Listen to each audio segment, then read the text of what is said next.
My inbox is full of press releases from local authorities condemning the government's scorecards, and we've just released a survey that shows only 4% of social care professionals support the government's adoption reforms. Where's it all gone so wrong? Is there a problem with the way it was communicated? Well, I think that's not my experience, and if that is the case, I think it's really unfortunate, because what adoption scorecards are all about is not league tables, it's not targets. We're not trying to name and shame people. What we're trying to do, and I can't see how anybody could criticise this, is lay bare all the information. And before you get to grips with a problem, and we have a problem in adoption, you need to know exactly the extent of the problem and where the weaknesses are. We could have just produced some league tables based on some very raw data about numbers of children being adopted and a few things like that. Now, when previously we've had a bit of a target culture, that can lead to unintended consequences, and the last thing I want to see is children being rounded up for adoption for whom actually adoption may not be the best course of action. These are quite sophisticated, not perfect, and if we need to make some tweaks to them, absolutely we will do that.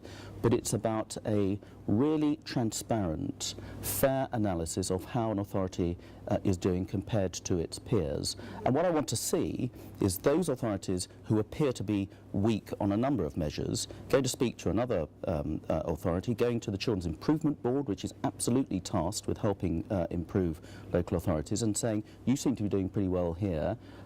Can you talk to us about how you did it? So I'd hope everybody will actually see precisely what the government's trying to do. We've been very upfront about this. And most authorities have actually said, yep, it's a fair cop. We do need to do better. Let's all work together to make sure we're working in the same direction to achieve the better results for children. So what would your message be to social workers who are worried that by spending more time looking for families for difficult to place children, they're going to pull down the overall score on their scorecard? When a social worker is looking at the best course of action for a child in his or her care, the first priority should be to work out exactly the best destination for that child and how to bring that destination about as speedily and as effectively as possible, not how that authority is going to feature on the scorecard. The scorecard is there as a memo to see how one compares with other authorities, whether you are doing quite well or doing quite poorly. And the trouble is, an awful lot of authorities didn't realise that actually adoption was not a big priority, and they were failing an awful lot of children.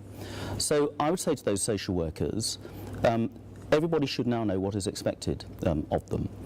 In the past, many children's services departments say, well, it's all very well, but actually the delay, most of the delay is in the courts. But the courts are part of this. We've had a family law review. There's some very clear recommendations that have come out of that, which we're taking forward. There'll be legislation on that in order to reduce the time it takes for these cases to go through the court. There will be more complicated cases that merit spending longer on them. That's why the scorecards have contextualised data on them, so you can show you've done a really good job in working with some really difficult children, and that must be the most important thing. So this isn't just raw data and tables and targets. It's about getting a realistic picture of how well or not each local authority is doing for the children in its care.